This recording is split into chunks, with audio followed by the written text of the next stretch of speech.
Είμαι ο Θρασίμουλος Ορνιέρης, είμαι φοροτεχνικός. Τα τελευταία 27 χρόνια ασχολούμαι με το αντικείμενο της φορολογίας στην Ελλάδα.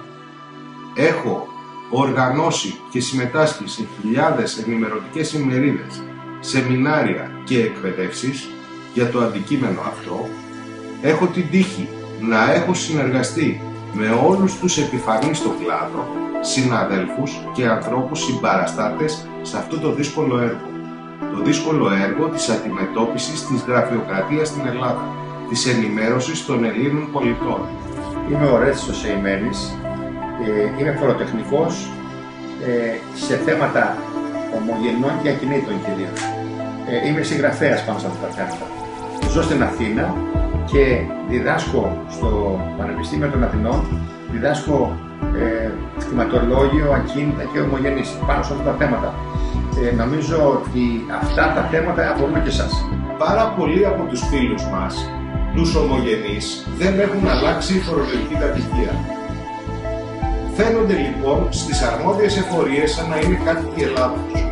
Ένα τεράστιο θέμα έχει δημιουργηθεί με τη δήλωση της φορολογικής κατοικίας στον τόπο διαμονής και για αυτό τον λόγο εγώ και ο Ορέστης ο Σεϊμένης, ο καθηγητής, ο συγγραφέας, ο ειδικός σε θέματα αποδήμων Ελλήνων, θα παρουσιάσουμε στις πόλεις σας, εκεί που διαμένετε, όλη τη φορολογία και θα λύσουμε όλες τις απορίες, τα ερωτήματα καθώς και παραδείγματα για το τι πρέπει να ξέρετε σε σχέση με τα εισοδήματά σας, εσείς που είστε Έλληνες. Σκοπός μας είναι να σας ενημερώσουμε για όλα τα δυσλειτουργικά γραφειοκρατικά προβλήματα που ανακύπτουν σε σχέση με τα φορολογικά σας στην Ελλάδα.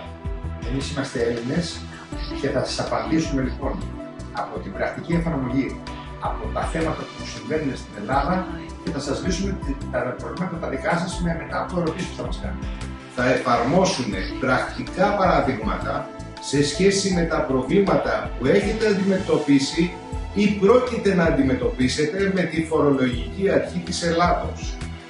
Θα δημιουργήσω μια σχέση εμπιστοσύνης ανάμεσα σε εσάς και σε εμάς, ούτως ώστε και εμείς να απευθυνόμαστε σε εσάς με καλύτερη ευκαιρία, αλλά και εσείς που θα έχετε ερωτήματα στο μέλλον να μπορείτε σε εμάς να απευθύνεστε πάλι φιλικά και πατριωτικά.